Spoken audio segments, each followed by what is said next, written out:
Samantala, nagpakitang gilansang mahigit 600 Filipino at Canadian fighters sa isinagawang 4th Rayong Shotokan Karate Do Championship sa Las Piñas City. Kasabay dito, pinuri ng visiting club ang angking ligsi at potensyal ng mga Pinoy karatekas. Nagbabalik si Ms. Arian Malyari. Matagumpay na idinaos ang 4th Rio Shotokan Karate Do Championship sa isang mall sa Las Piñas City nitong weekend, kung saan sumabak sa aksyon ng kata, kumite at novice ang mga pambatong karatekas ng 24 na karate clubs at association. Mahigit 600 local at visiting Iranian fighters ang dumalo sa nasabing okasyon, kung saan nasilayan sa bawat sipa at sangga ng mga karatekas ang mabilis na pag-develop ng martial arts technology dito sa bansa. Nagpapasalamat ako sa bawat clubs na umattend dito sa amin.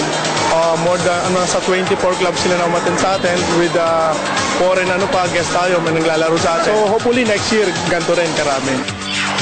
Pinapurihan din ni Shitorio Shokokai Union Karate Do of Iran Chief Instructor Mohammad Nejad ang liksi ng mga Pinoy karateka sa loob ng mat, kasabay ng pagsasabing malaki ang potensyal ng mga ito na mas mahasa pa ng todo ang skill at talent para sa hinaharap. Baby kata and junior and senior and senior and better you are official federation Philippines and security and coaching and referee, very good referee, Philippines, referee Asia, Philippines, very good. Samantala, ikinatuwa naman ni Philippine Karate Do Federation Secretary General Raymond Reyes ang buong suportang natanggap mula sa bansang Iran, lalo pat kilala ang mga ito na balikan pagdating sa sport na karate. Maganda nga, di ba, yung ating coach, si Iranian din, si Ali. At the same time, itong mga ibang grupo naman ng Iran na ito, ay gusto talaga rito kasi nag-enjoy sila sa Pilipinas eh. Ibang klase raw ang tao sa Pilipinas. Kaya mabuti at nandito sila, namasyal sila rito. At yun, in-enjoy yung game. Sa mga susunod na araw ay sasalang sa isang workshop seminar ang mga national karatekas at visiting Iranians na magandang tune-up at exposure para mapalakas pang lalo ang national squad.